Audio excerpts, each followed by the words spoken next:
경배 260장입니다.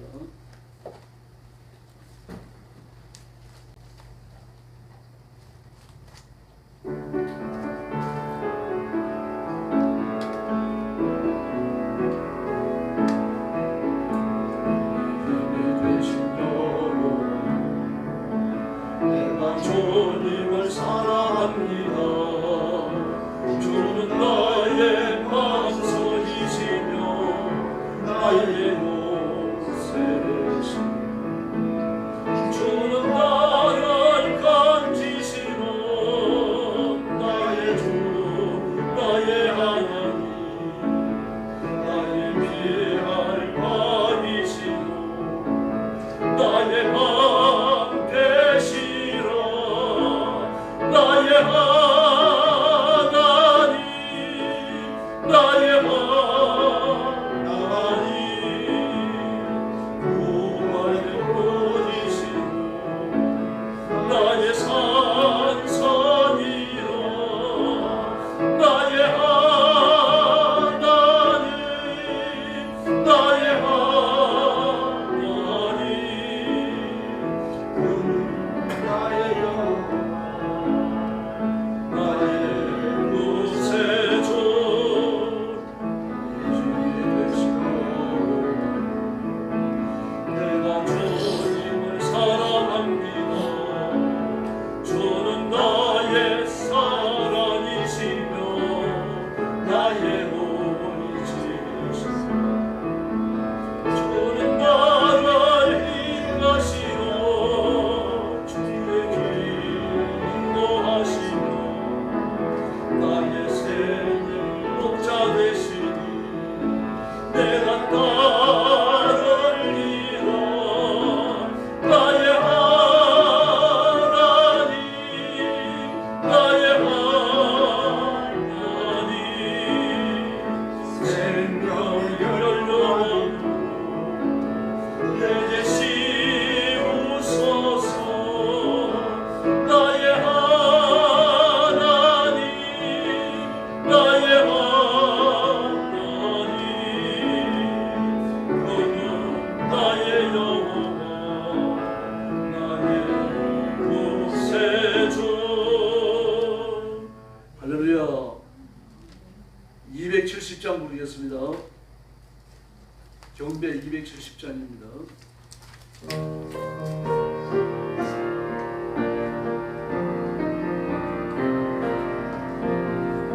나는 순례자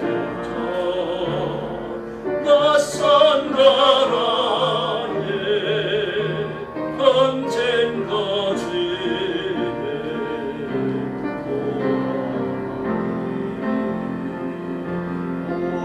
어두운 세상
찬양입니다. 경배 276장입니다.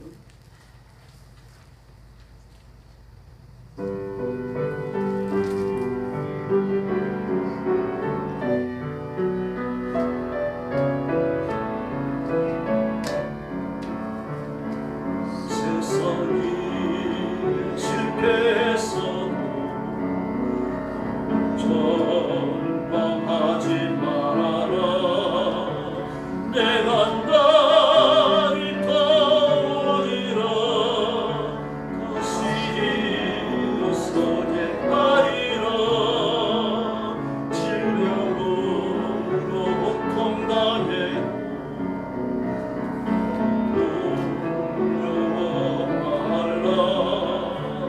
내가 나를 거치리라. 다시 일어서게 하리라. 어린 자들도 내 사랑하고 하물며 너희를 그냥 둘러보랴.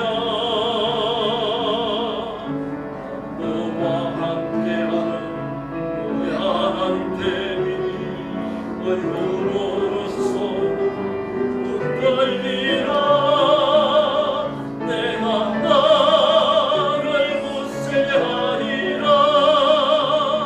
너를 크게 사용하리라. 너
슬픈 나를 주옵소서. 할렐루야 할렐루야. 3절 하나님 크신 섭리 그 뜻대로 되도록 아지의 도서 거룩거룩합니다. 주여 속히지 마소서. 슬픈 나를 주옵소서. 할렐루야 할렐루야 할렐루야. 아멘 아멘.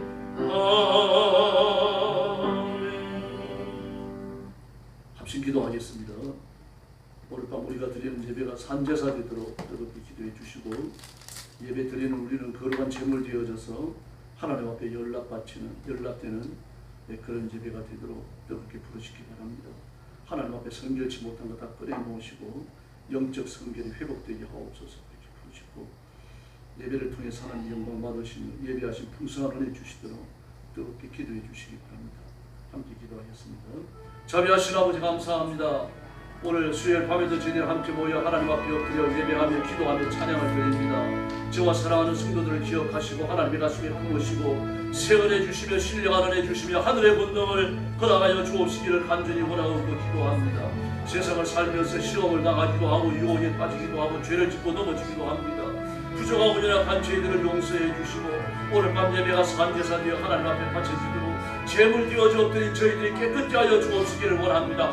그리스도의 보혈로 다시 깨끗게 하시고 하나님 앞에 더럽혀진 성결을 회복하도록 우리 하나님 은혜 베풀어 주옵시기를 간절히 원하옵나이다. 말과 행동에 선하지 못한 것을 용서해 주시고 온 힘을 다하여 복종하지 못했던 것도 용서하여 주시고 하나님 앞에 다시 회복되어지는 성결을 새롭게 만드는 거룩한 시간 되게 하여 주옵시기를 간절히 원하고 기도하옵나이다. 자비하신 하나님 아버지, 말씀을 전하는 주님의 은혜를 주시고 말씀을 받은 성도들에게도 겸손함과 은혜를 주시기를 원합니다.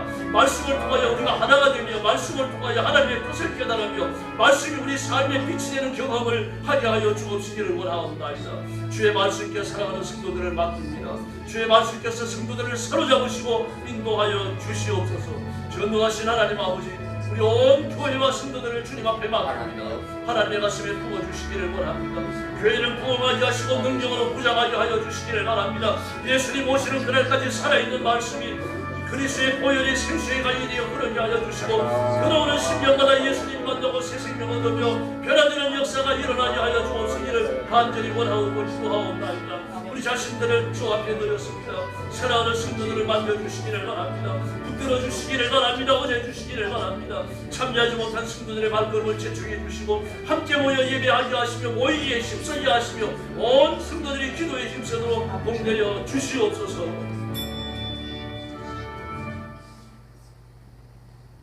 자비로우신 아버지 감사합니다. 오늘 밤에 주의 인도하심을 받고 주 앞에 엎드렸습니다. 저와 성도들을 기억하시고 하나님의 가슴에 품으시며 세원해 주시며 하나님을 더 깊이 알며 말씀의 거룩한 그 뜻과 하나님의 의지를 깨달으며 말씀을 받을 때 말씀대로 살아갈 것을 결단하고 순종을 결심하는 축복의 시간이 되게 하여 주옵소서. 참여하지 못한 성도들 발걸음을 재촉해 주시고 그 마음의 변화를 주시고 모이게 힘쓰게 하시며 하나님 앞에 자신을 드려 예배의 헌신을 바치도록 복을 내려 주시옵소서. 예수님의 이름으로 간절히 기도 올리옵나이다. 아멘.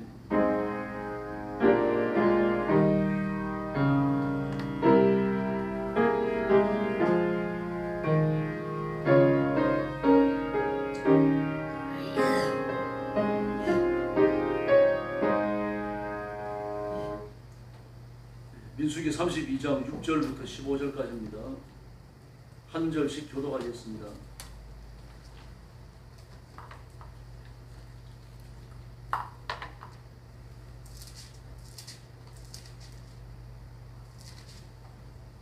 민수기 32장 6절부터 15절까지입니다. 6절 말씀 제가 먼저 봅니다. 모세가 갓 자손과 르벤 자손에게 이르되 너희 형제들은 싸우러 가거늘 너희는 여기 앉아 있고자 하느냐. 너희가 어찌하여 이스라엘 자손에게 낙심하게 하여서 여호와께서 너희에게 주신 땅으로 강할 수 수 없게 하려 하느냐.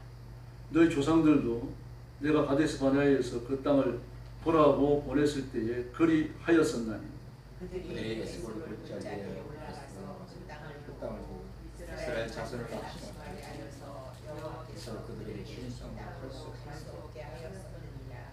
그때 여호와께서 진노하사 맹세하여 이르시되 애굽에서 나온 자들이 20세 이상으로 한 사람도 내가 아브라함과 이삭과 야곱에게 맹세한 땅을 결코 보지 못하리니 이는 그들이 나를 온전히 따르지 아니하였습니다. 그러나 그나스 사람 여분네의 아들 갈렙과 눈의 아들 여호수아는 여호와를 온전히 따랐느니라 하시고 여호와께서 이스라엘을 진노하사 그들에게 40년 동안 광야에 여호와의 악을 행한 그 세대가 마침내는 다 끊어졌다. 보라 너희는 너희의 조상의 대를 이어 일어난 죄인의 무리로서 이스라엘 향하신 여호와의 노를 더욱 심하게 하는도다. 15절 같이 봅니다. 너희가 만일 돌이켜 여호와를 떠나면 여호와께서 다시 이 백성을 광야에 버리시리니 그리하면 너희가 이 모든 백성을 멸망시키리라. 아멘. 설교 제목은 공동체 위기입니다. 모압 요단 동편에서 일어난 일이죠. 이스라엘 백성들이 민수기 1장 이하의 내용들을 쭉 보면은 시내산을 출발해서 첫 번째 인구 조사를 하죠. 그리고 나서 인구 조사를 한 사람들이 가나안 땅을 차지하는 겁니다. 첫 번째 인구 조사에 참여한 사람들로. 그래서 가나안 땅을 어떻게 분배할 것인지 이게 인구 조사의 중요한 목적 중에 하나입니다. 물론 이제 국가의 조직을 갖추기 위해서도 필요했습니다만 땅 분배가 중요한 목적입니다. 그 땅 분배가 제대로 이루어지지 않으면 문제가 생기거든요. 반드시 3을 오열됩니다. 인간의 욕심이라고 하는 게 한도 없고 끝도 없어요. 그걸 아시기 때문에 하나님께서는 1차 인구조사를 하게 하셨습니다. 그리고 나서 그들이 차지할 가나안 땅으로 들여보냈죠. 정탐꾼들을요. 그리고 나서 오늘 본문이 고발하는 것처럼 그들이 범죄합니다. 그래서 그걸 골짜기만 갔다 온 게 아니죠. 땅을 다 다녔습니다. 심지어 포도 한 송이를 목도에서 가지고 왔어요. 엄청난 추수 물건이죠. 눈으로 봤잖아요. 신명기에서 눈을 이야기하는 것처럼 그 땅은 사람이 살기 그렇게 적합한 땅입니다. 확보한 땅이에요. 번성할 수 있는 땅이었습니다. 요단 들녘 아래쪽은, 요단 광야 아래쪽은 초지가 좀 적어서 소를 키울 수 없었습니다만 그렇다고 해서 사람이 살지 못하고 도시가 형성되지 못할 그럴 지경은 아닙니다. 그래서 그 땅을 차지하고 백성들이 그 땅에서 번성하면 좋은데 그 10명의 정탐꾼들이 아주 파괴적인 말을 하죠. 불신앙적인 말을. 지금 이 전투는 여러분이 그 머릿속에 넣으셔야 됩니다. 새겨놓으셔야 됩니다. 언약 전쟁이에요. 땅을 빼앗고자 하는 일반적인 국가의 전쟁과 격이 다른 겁니다. 같은 게 아니에요. 아브라함과 이삭과 야곱에게 주셨던 언약을 이루기 위한 것이고 그 언약의 마지막에 예수 그리스도께 오셔서 결실하게끔 되어진 겁니다. 언약 전쟁은 그걸 바라보는 거예요. 그럼 이걸 거부하는 건 뭡니까? 메시아가 오는 것을 거부하는 겁니다. 근데 그 모든 사실들을 알지 못하죠. 우리는 이 역사의 흐름을 알고 있고 계시의 처음과 마지막을 알고 있으니까 그걸 압니다. 그러나 이 당시의 사람들은 모릅니다. 모르는 그 사람들은 뒤에서 그 충동질을 하고 그리고 온갖 더럽고 악한 감정들로 들쑤셔대고 그래가지고 마침내 하나님 앞에 반역의 무리에 참여하게 했던 것이 바로 마귀였어요. 그렇게 해서 언약 전쟁이 실패로 돌아가면 하나님의 구원 계획을 수정하셔요. 중단일이 벌어지는 거죠. 마귀는 그걸 노리는 겁니다. 그래서 마귀가 사람들을 아주 얼마나 강력하게 사로잡아가지고 하나님 앞에 반역하도록 만드는지 모릅니다. 열정탐꾼이 하나님 앞에 부정적 보고를 했죠. 60만 대군이 열정탐꾼을 편들어가지고 우리가 그 땅에 들어가면 죽는다라고 외치고 스크럼을 짜고 온갖 더러운 짓을 다 했을 겁니다. 성경에 그런 기록은 없습니다. 스크럼 짰다는 기록은 없었다. 그렇게 했어요. 발을 부르고 온갖 더러운 소리를 다 했습니다. 그러니까 그 밤에 300만 명이나 되는 사람들이 전부 울었어요. 밤새. 울면서 기도해도 못할 뻔했는데 불평과 불만에 가득 차가지고 말입니다. 원한의 마음을 품고서 우는 거예요. 그리고 날이 밝기가 무섭게 모세와 아론을 죽이려고 오잖아요. 그러니까 모세와 아론은 막 급박하게 하나님 앞에 엎드립니다. 다행히 그때 죽은 사람은 없어요. 그 대신 하시는 명령이 뭡니까? 오늘 말씀에 나오는 것처럼 너희는 광야로 들어가 정탐한 하루를 1년으로 삼았어요. 40년을 방황하며 거기에서 20세 이상으로 개수된 사람 다 죽는다. 주력 부대가 60만 대군이었어요. 그 마귀가 그 사람들의 조직, 국가 조직 하나님 앞에 대항하기에 어느 조직을 규합시켜야 강력한 효과를 낼 수 있는지 정확하게 아는 겁니다. 지금 최초로 넘어뜨리는 사람이 있고요. 넘어진 자들과 규합해가지고 강력한 영향력을 행사하는 사람이 있고 그 영향력에 빠져가지고 하나님께 대항하는 아주 거대한 무리가 뒤따르게 되죠. 이 세 구조를 가지고 이스라엘 백성을 넘어뜨렸고 이스라엘 백성은 마귀에게 그렇게 철저하게 복종을 했습니다. 그러나 하나님께서는 그렇게 타락하고 더럽게 신앙을 부인하고 이런 그 발행하는 무리들을 버리지 아니하시고 그들을 다시 또 재우치시고 회개시키시고 새롭게 고치시면서 광야 40년을 여행해서 기어코 가나안에 들어가시고요. 인내의 하나님이십니다. 그 하나님이 나의 하나님, 여러분의 하나님, 우리의 하나님이신 줄로 믿습니다. 아멘. 바로 그 하나님을 바라보는 것이 우리 믿음의 정수입니다. 네, 그러면서 이제 하나님께서는요, 그 이스라엘 백성들을 이끌고 광야 생활 막바지가 되어지면 이제 미리암이 죽습니다. 예, 그리고 요단 동편을 치기 위한 본격적 전투가 시작되기 전에 아론이 죽어요. 그리고 나서 호르마를 치죠. 이 호르마가 누굽니까? 어느 백성입니까? 원수를 갖는 겁니다. 지금 하나님께서 이스라엘 백성들에게 그 광야로 들어가라고 말씀을 하시니까 이스라엘 백성들이 엉뚱한 데 열을 올립니다. 아닙니다. 우리가 하나님 명령을 따라가지고 가나안으로 들어가겠습니다. 들어가지 마라. 내가 너희와 함께 안 한다. 싸우지 마라. 요때 하나님이 안 계신 그 불신앙적 신앙의 결단을 가지고 또 한 번에 반역을 하죠. 가나안에 들어가는 것이 반역인데 반역이 아니라고 착각을 하는 겁니다. 지금요. 이 처음에 들어가라고 말씀하실 때 그때 들어가면 순종이에요. 그러나 들어가지 말라고 했습니다. 그때 들어가는 불순종이었어요. 한판에 불순종을 하는 겁니다. 지금 올라갔다가 누구한테 호되게 당하고 호르마 족속에 당하고 내려가요. 하나님 그걸 기억하시는 겁니다. 그 호르마 족속이 처음으로 쓰러져요. 요단 동편을 칠 때 첫 번째로 쓰러져요. 그 다음에 에돔 그 북가에 나 있는 대상들이 다니는 큰 돌을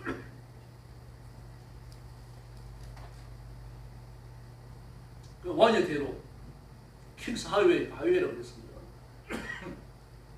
뭐 수십 수백의 산인들이 말입니다. 약대를 끌고 낙타를 끌고 뭐 저는 수대를 끌고 물건을 잔뜩 싣고 지나가니까 그 뭐 도로가 엄청 큽니다. 거리 지나가면 편해요. 300만이 지나가더라도 그 잘 닦여진 도로로 가니까 얼마나 편합니까? 근데 아무리 나와가지고 길을 못 빌려주겠다는 거 아닙니까? 그들 치려고 했습니다. 모세가. 근데 하나님 말리십니다. 치지 마라. 그는 너희 조상 아브라함의 아들의 이삭이죠. 이삭의 형제의 후손이다. 메시의 후손이잖아요. 그래서 길을 우회해요.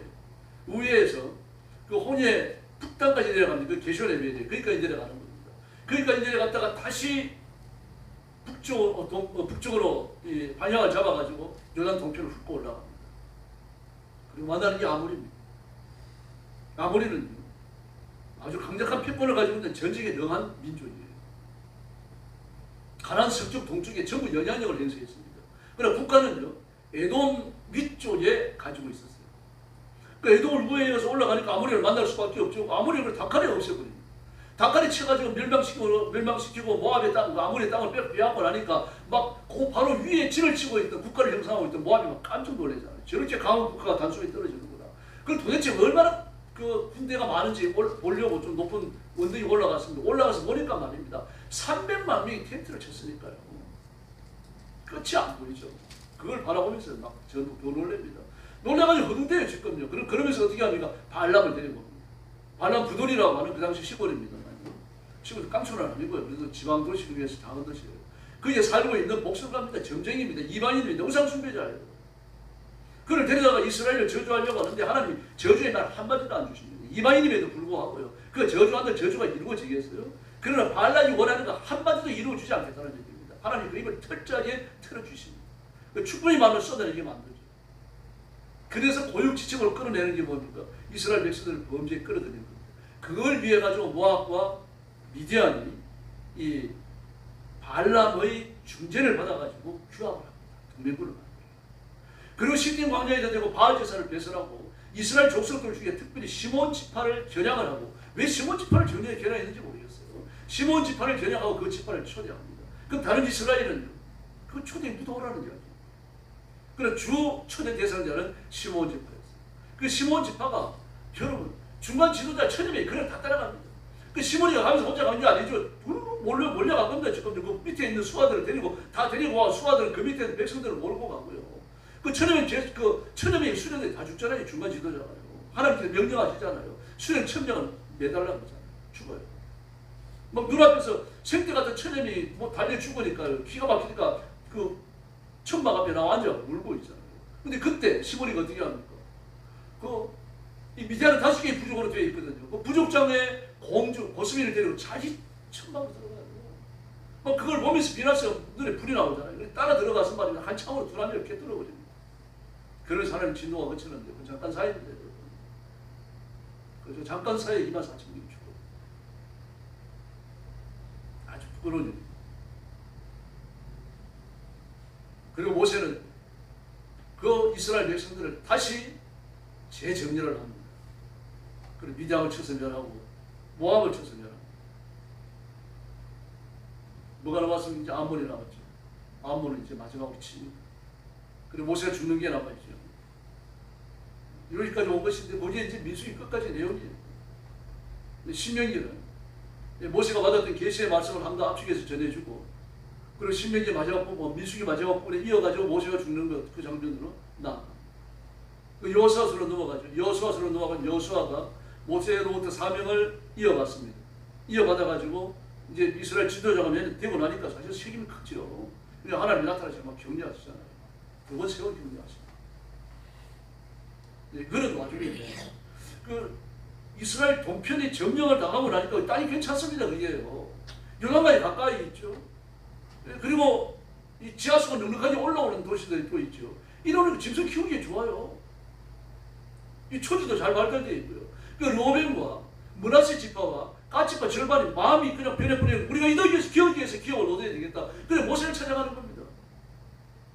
그 두 지파 처음에 이 므낫세 이 절반 지파는 빠집니다. 므낫세 반 지파는 빠집니다만 이 로벤 지파와 갓지파가 지도자를 뽑아가지고 올려보내요. 모세를 만나고 오라고. 그 모세를 만나가지고 자초지종을 설명하고 우리 기업을 여기에 주십시오 하니까 이 오늘 본문에 모세의 반응이 깜짝 놀란 겁니다. 너희가 가데스 바네에서 안 간다 그럴 때 광야로 들어와가지고 20세 이상 되는 사람이 다 죽었다. 어디에서 애굽에서 나온 사람들하고 광야에서 태어난 사람 외에는 다 죽었다. 이제 이 백성을 너희들이 버리고 한 번 더 언약의 땅에 안 들어가려고 한다고 하면 이 백성은 광야에서 다 죽게 하는 거다. 그럴 수밖에 없잖아요.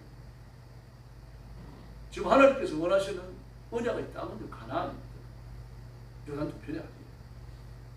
그런데 거기에 머물겠다고 하니까 하나님 그들을 머무르라고 허락을 하십니다.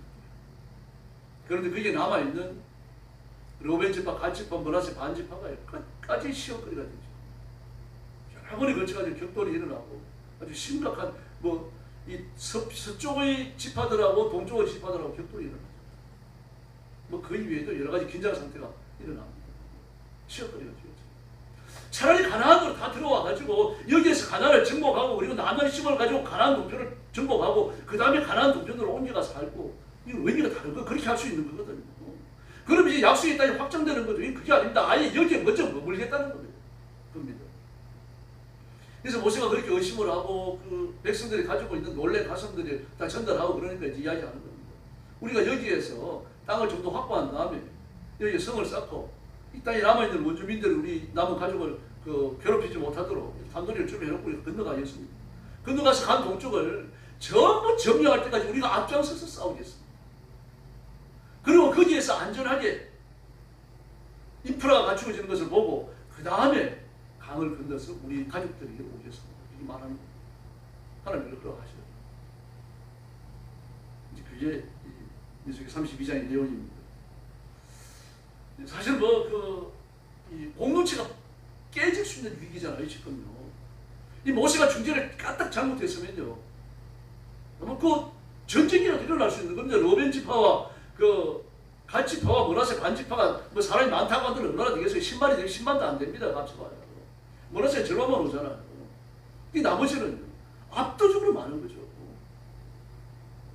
뭐 그렇게 해가지고 한쪽에 권이 날 수 있는 그런 위기가 있는 겁니다. 사람이 혼에 몰리다 보면 오지가 나와가지고 틀린 줄 알면서도 칼을 빼서 휘두르게 되어 있어요. 모세는 그런 걸 잘 아는 거죠. 그래서 그런 공동체의 중요성을 깨닫고 일어나서 중재를 아주 훌륭하게 해야 됩니다. 하나님 앞에 엎드려 기도하고 하나님의 제가를 받아내고, 그리고 므낫세와 갓과 므낫세 반지파와 그리고 로벤 지파가 강 동쪽에 남는 것을 하나님이 허락하시도록 그렇게 모세가 강구했습니다. 이렇게 지상에 있는 공동체는 늘 위기에 직면해 있습니다. 국가가 그렇고 하나님의 교회가 그렇습니다. 지금도 이스라엘은 모세 오경이 나라의 법입니다. 뭐 이거 위에 다른 법이 없는 건 아니지만 이 법에다 대고 모세 오경에다 대고 뭐 좀 덧붙여 온 거예요.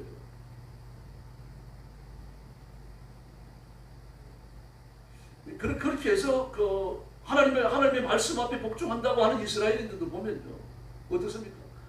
항상 정치적 이익이 가장 앞장서죠. 정치적 이익, 국가적 이익, 백성의 이익은 두 번째, 세 번째. 우리나라도 마찬가지입니다. 뭐 민주의 이익이 어떻고 국가적 이익이 어떻고 쌍라파를 풀어제끼지면 아무 소용가 없어요. 정치의 이익을 따라갑니다. 정치인들은 자신의 이익을 따라가요. 그리고 백성들과 국가는 그 뒷받침으로 밖에 안 써요.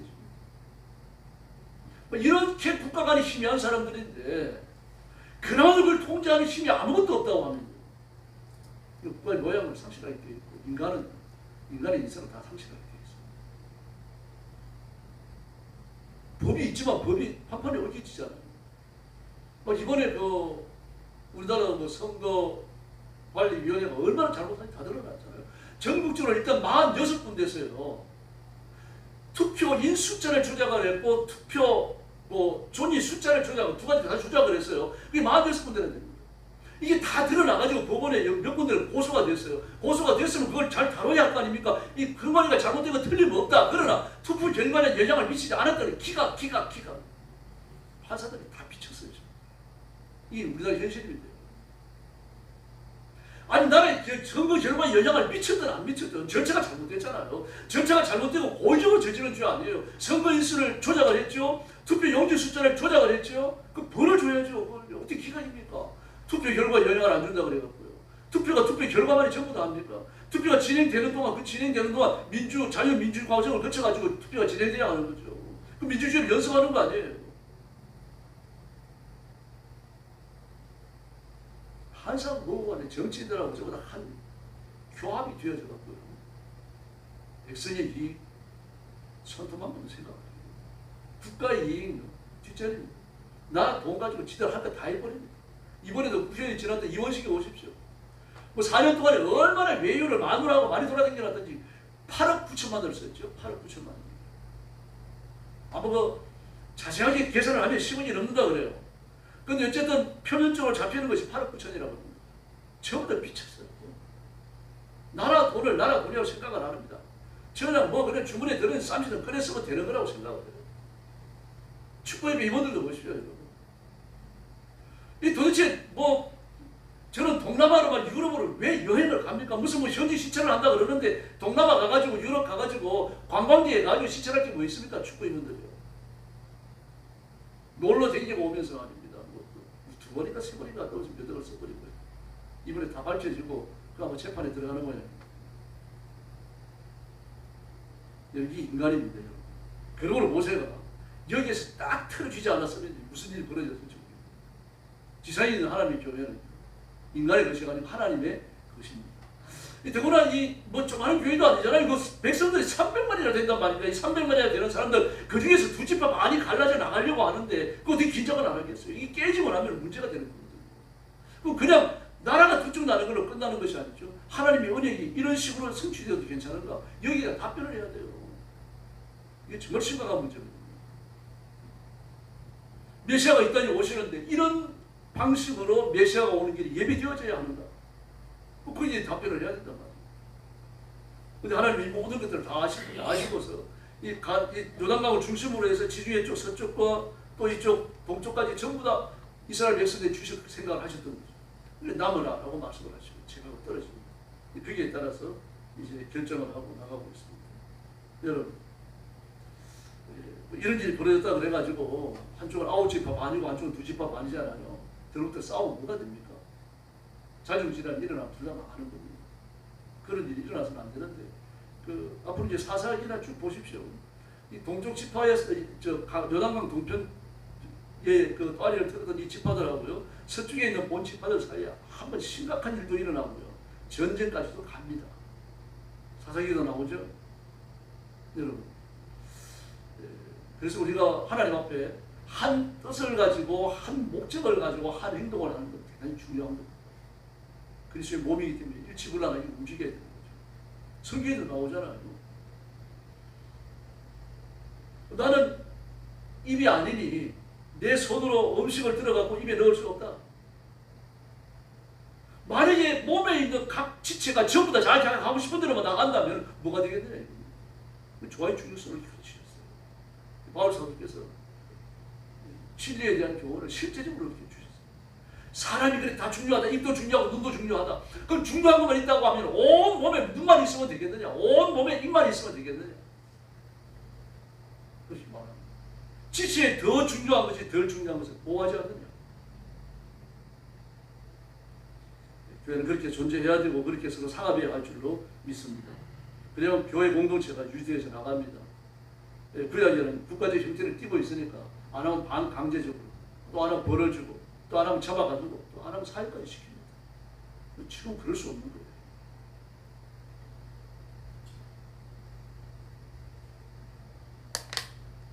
이단은 어떻게 합니까? 실제로 이단은, 뭐 지금은 그런 이단이 없습니다. 옛날에는 기독교 이단이에요. 그러니까 기독교 이단들 보면 사람 죽였어요. 이탈에 나가는 사람들 추격해서 때리고, 보통 때리는 건 여사하고 죽였어요. 구약을 흉내내는 거죠. 그리고 하나님의 말씀도 아니죠. 교주의 말을 안 들으면 종아리 때리고 말입니다. 곤장 치는 것처럼 말이죠. 그 육신이 린치를 가했어요. 그리고 사설 감옥을 만들어가지고 가두기도 하고 말이죠. 하루에 한 끼밖에 밥을 안 주기도 하고, 온갖 더러운 짓들을 다 했습니다. 그러나 교회는 그런 것이 아닙니다. 하나님의 은혜가 지배하는 것이고 하나님의 사랑을 하나가 되어야 하고 그리스도인들이 결심하고 하나님 앞에 순종해야 할 줄로 믿습니다. 바울에는 송곳니, 돈이 나오는 송곳니가 있잖아요. 독사는 다 그렇거든요. 살모사도 그렇고 7.4도 그렇고요. 이 돈이 나오는 이 송곳니가 있어요. 송곳니가 이 턱 밑에 있는 독샘으로 연결돼 가지고 그 송곳니는 이 구멍이 뚫려져 있어요. 그쪽으로 물면은 또 물고 독을 내보내면 돈이 추입되는 거죠. 돈이 추입되면요, 이 방울뱀 같은 경우는요, 그 돈이 바로만 추입되어지고 코끼리도 쓰러진다고 해요. 그럼 코끼리가 가죽이 두꺼워놓으니까 방울뱀이 뭐 묻어도 소용이 없습니다. 그럼 돈이 주인만 될 수 있다고 하면 방울뱀 돈이 그렇게 무섭다는 거예요. 그런데 방울뱀끼리 싸울 때가 있어요. 그때는 독리로 물지 않는다. 독리를 안쪽으로 이렇게 감춘다. 신기하잖아요. 늑대도 그렇죠. 늑대도 그 자기의 그 영역 말입니다. 자기의 영역을 이 보호하기 위해서 다른 수군이 찾아오고 말입니다. 막 정말 힘있게 싸웁니다. 엄청나게 무섭게 싸워요. 막 가죽이 찢어지고 피가 나고 막 그럽니다. 그래도 말하자면 급서죠. 목을 물어가지고 죽이지는 않습니다. 영역 다툼을 하면서도 치명적인 상처는 주지 않는다는 말이죠. 물론 이제 그 상처가 더 지나가고 죽을 수도 있겠습니다만, 그러나 죽일 각오를 하고 상처를 물지는 않는다는 이야기입니다. 근데 사람은 어떻습니까?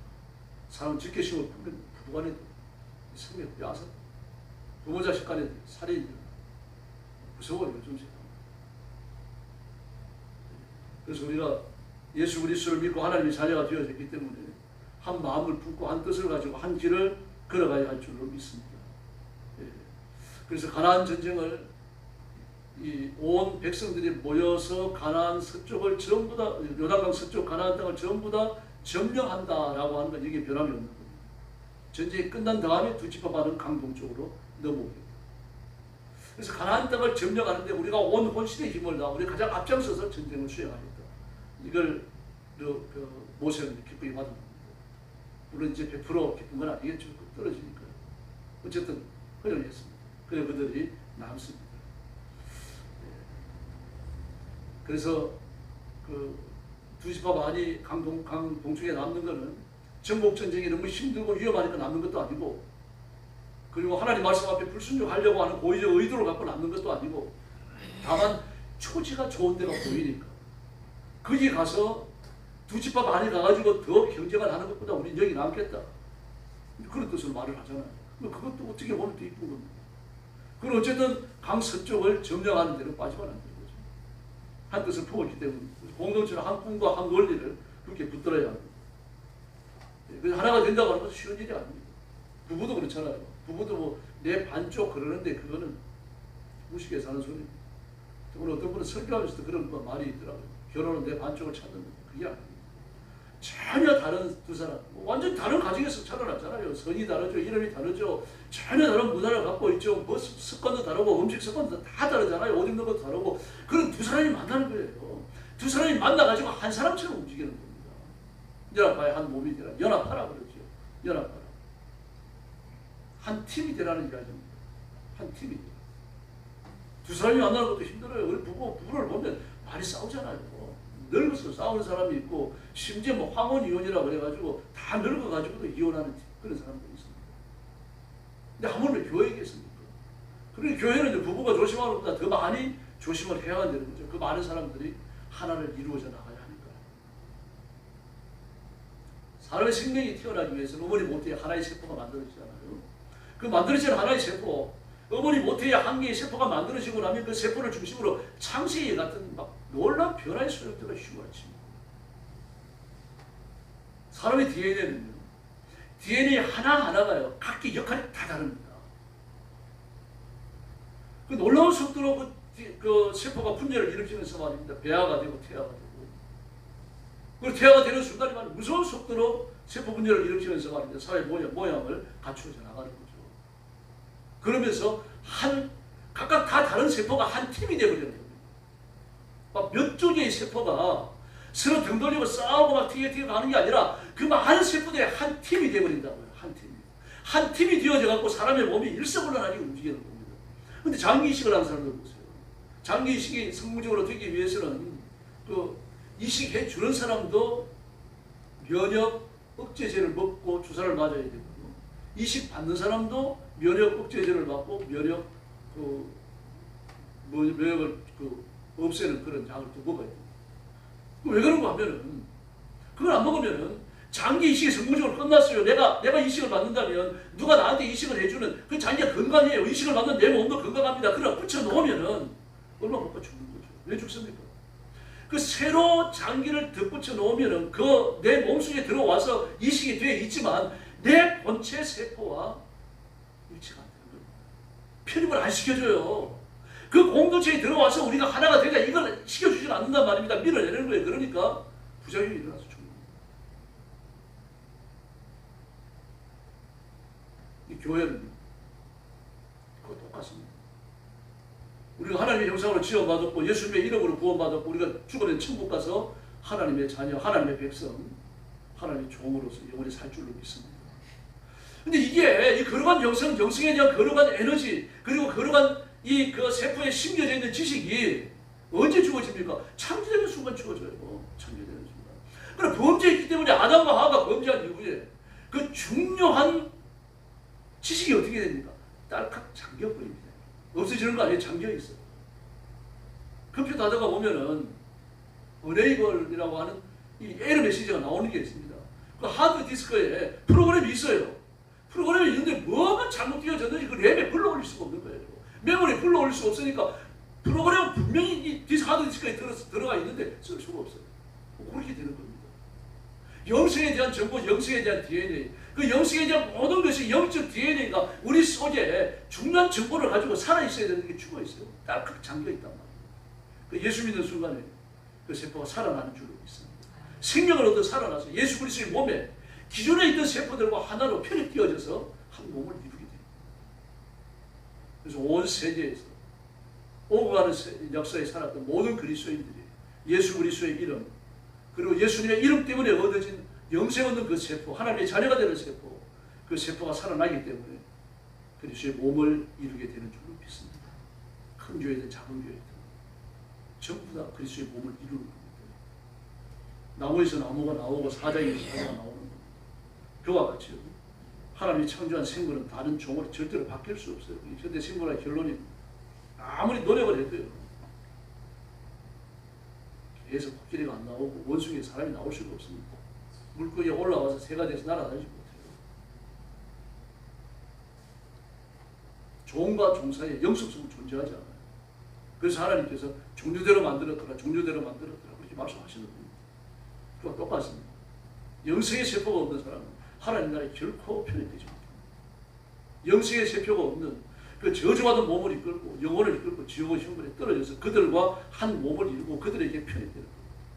그래서 영성의 세포가 살아난 사람은 예수님의 이름 때문에 그리스도의 몸을 이루고 천국에서 한 가족이 되고 한 팀이 되고 하나님의 백성이 되어져서 영생을 누리게 될 줄로 믿습니다.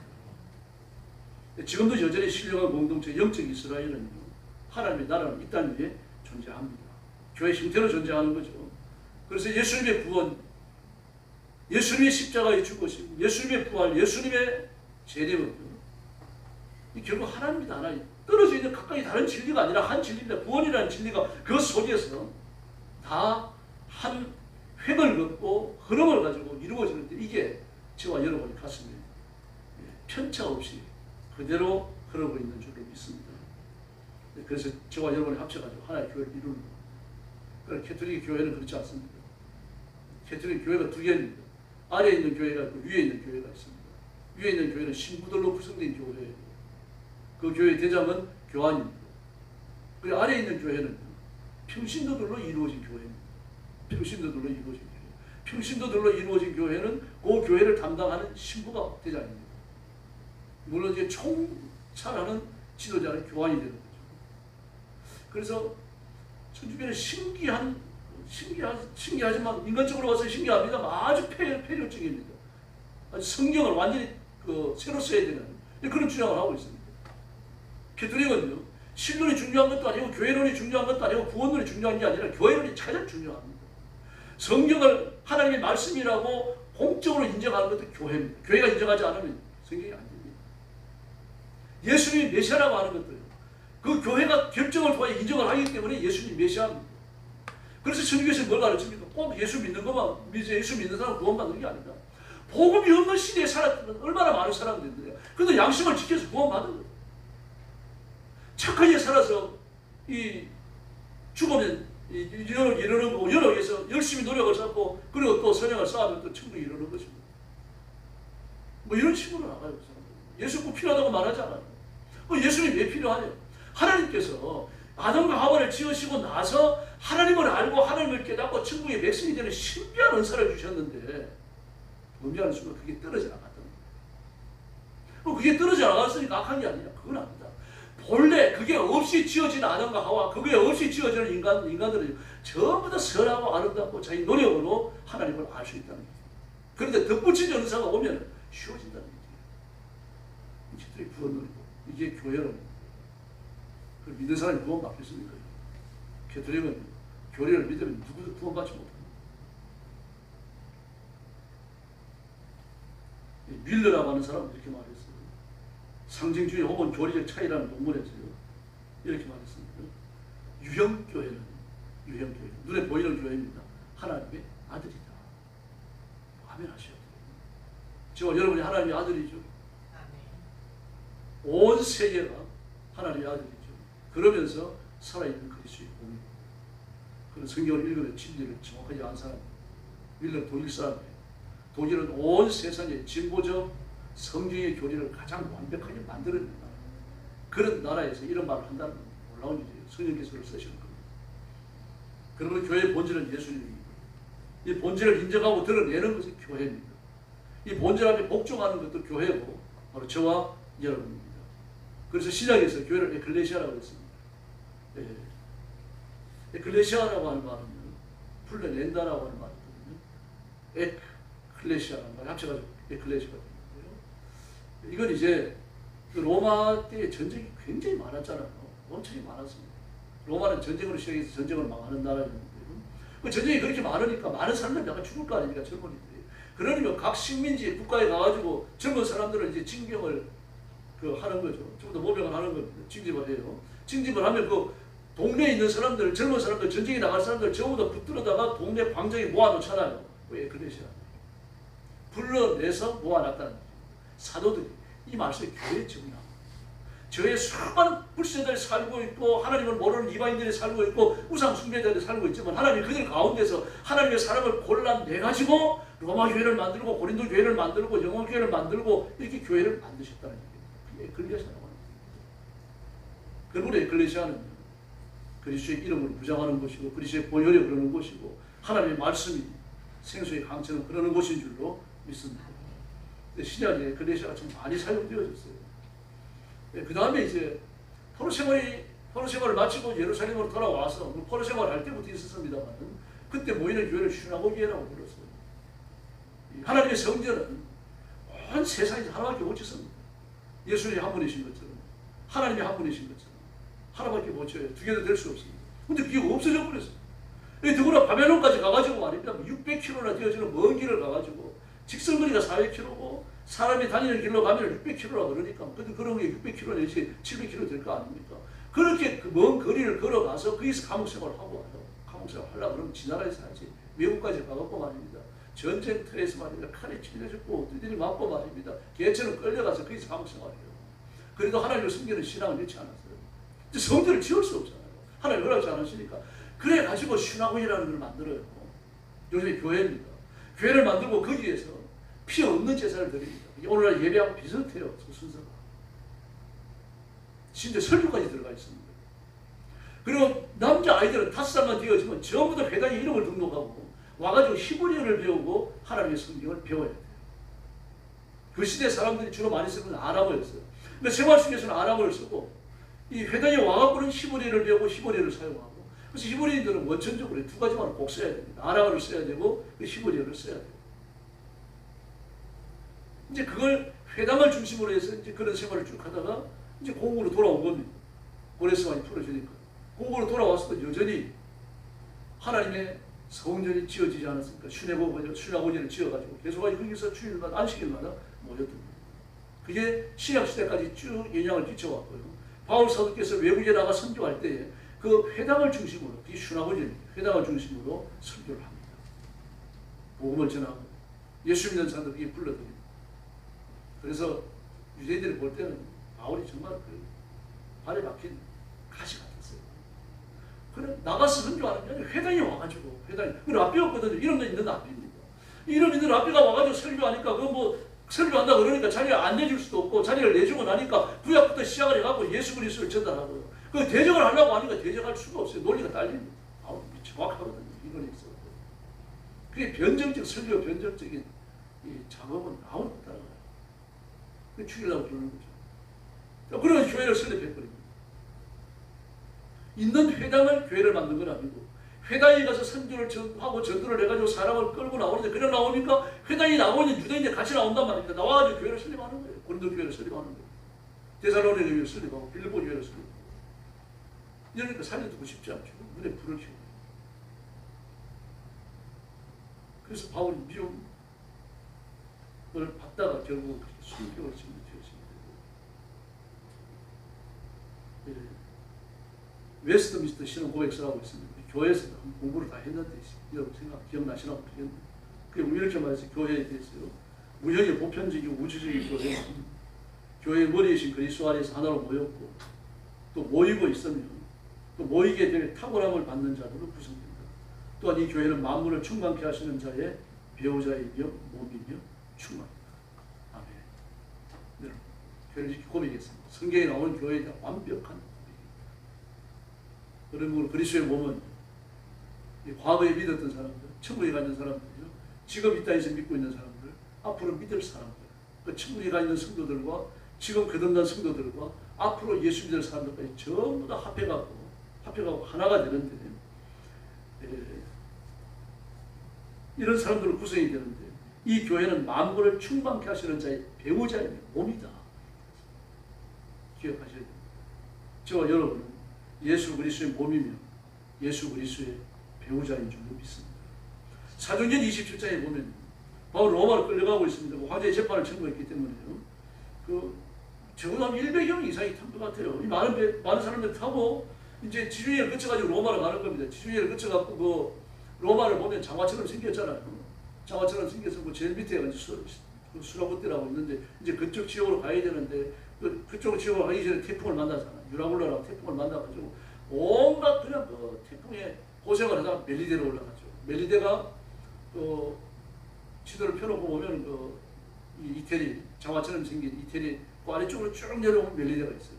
이제 올라가면 이제 그 이태리 그 국가로 올라가게 되어집니다. 아테네로 가게 되어지고 지나가서 로마로 가게 되고요. 아테네하고 로마가 그렇게 멀지 않습니다. 한 70-80km 정도밖에 안 돼요. 이제 거기 가는 중입니다. 가다가 그 유라굴로를 만나잖아요. 유라굴로를 만나갖고 막 그 배를 타고 가는 사람들이 그 배를 수라고 때 했잖아요. 그 배를 타고 가는 사람은 죽을 위협을 느껴. 이대로 가다가는 다 죽는다. 혹시 죄수 중 하나가 살아가지고 나간다고 하면 우리가 다 죽을 수 있는데 죄수를 죽이려고. 그런데 바울이 그날 밤에 하나님께서 찾아오시는 그걸 치워라. 바울아, 두려워하지 마라. 너 때문에 이 백성, 이 사람들 중에 아무도 안 죽는다. 너 때문에라고 말은 없습니다. 사실 바울 때문이죠. 바울 살리셔야 하니까 그들 다 살리십니다. 그리고 아침에 일어나가지고 바울이 담대하게 말합니다. 어젯밤에 내가 생기는 예수님이 말씀하셨는데 우리 중에 아무도 죽는 자가 없다 그래요. 걱정하지 마라, 안 죽는다. 그런데 여러분, 막 그 이력 편주라 그러죠. 그렇게 배가 흔들리고 꼬여질 것 같고 말입니다. 그 배에 실어놓은 말입니다. 모든 화물들 다 갖다 버리고 난리가 났는데 바울이 그 말을 하니까 그 말을 들어요. 성령께서 얼마나 뜨겁게 역사하셨는지 알 수 있겠죠. 그렇게 하나님께서는 그래서 몸을 이루는 성도들을 눈동자처럼 지키시고 보호하시는 줄 믿습니다. 다 죽어 위협 앞에 떨고 있지만 그러나 하나님은 자기 백성을 보호하시는. 그래서 사도행 27장 25절에 보니까요. 여러분이 안심하라. 나는 내게 말씀하신 그대로 되리라고 하나님을 믿노라. 할렐루야. 이게 담대함이에요, 여러분. 이 믿음은 절대로 숨기지 마시기를 바랍니다. 이렇게 하나님의 말씀대로 풍족한 은총을 베푸십니다. 우리를 떠나신 적도 없고 떠나시기도 않아요. 하나님은 살아계시며 저와 여러분의 왕이시며 우리에게 인도하시는 인도자이시며 목자이신 줄로 믿습니다. 저 여러분 지금 혼자가 아닙니다. 풍족하신 하나님, 온 우주의 주이신 하나님께서 저와 여러분 곁에 계십니다.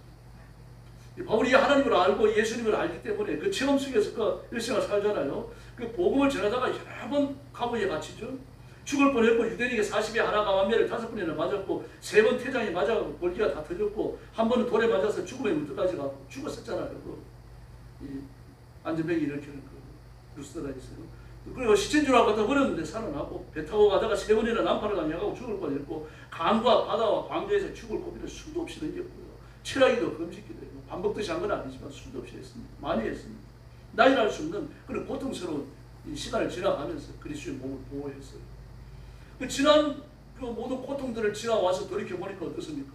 이 과연 내가 순간순간 하나님의 도우심이 없었다면 여기까지 못 왔겠구나. 이걸 발견합니다. 그래서 그 고백을 합니다. 지금. 하나님의 은총을 이제 비로소 확정적으로 발견하게 된 거죠. 내가 이 은혜 속에 살았고 은혜 속에 지내왔고 은혜 속에 숨쉬고 왔구나. 발견합니다. 우리가 바로 그 은혜, 그 사랑, 그 자비를 받고 있는 줄로 믿습니다. 이 사실을 가슴으로부터 새롭게 느끼시고 인정하시고 고백하셔야 됩니다.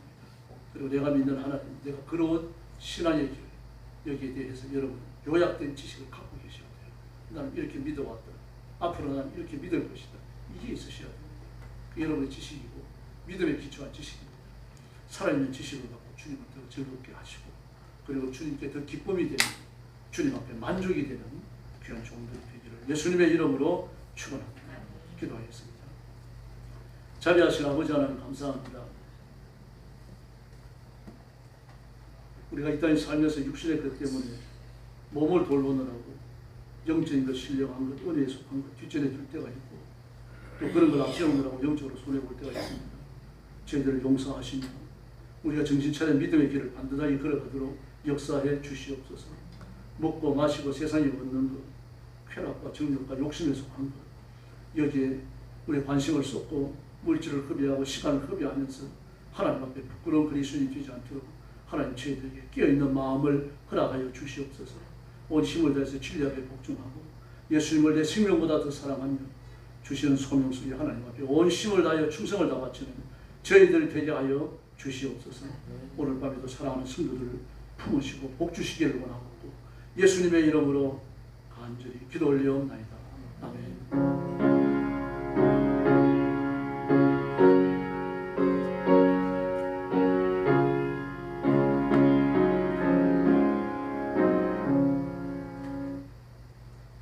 139장 찬송을 부르겠습니다.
기도 생활에 힘써 주시기 바랍니다. 말씀 좀 많이 읽어주시고요. 특별히 교회 부흥을 위해서 기도하시고 하나님 예배 시간에 성령님의 큰 임재와 권능과 은혜를 부어달라고 하시기 바랍니다. 나라와 민족을 위해서 계속 기도해 주시기 바랍니다. 올해 폭염에 의해서 태풍에 의해서 재앙이 온 지구가 지금 말이 아닙니다. 그래서 이 땅에 재앙을 그치게 하시고 하나님의 평화를 달라고 그렇게 같이 부르짖어 주시기 바랍니다. 옆에 있는 분들하고 인사 나눠주시기 바랍니다. 한 번 더 인사하십시오. 힘써서 기도합시다. 할렐루야. 머리 숙여서 주기도 드리겠습니다. 하늘에 계신 우리 아버지, 아버지의 이름을 거룩하게 하시며 아버지의 나라가 오게 하시며 아버지의 뜻이 하늘에서와 같이 땅에서도 이루어지게 하소서. 오늘 우리에게 일용할 양식을 주시고 우리가 우리에게 잘못한 사람을 용서하여 준 것 같이 우리 죄를 용서하여 주시고 우리를 시험에 빠지지 않게 하시고 악에서 구하소서. 나라와 권능과 영광이 영원히 아버지의 것입니다.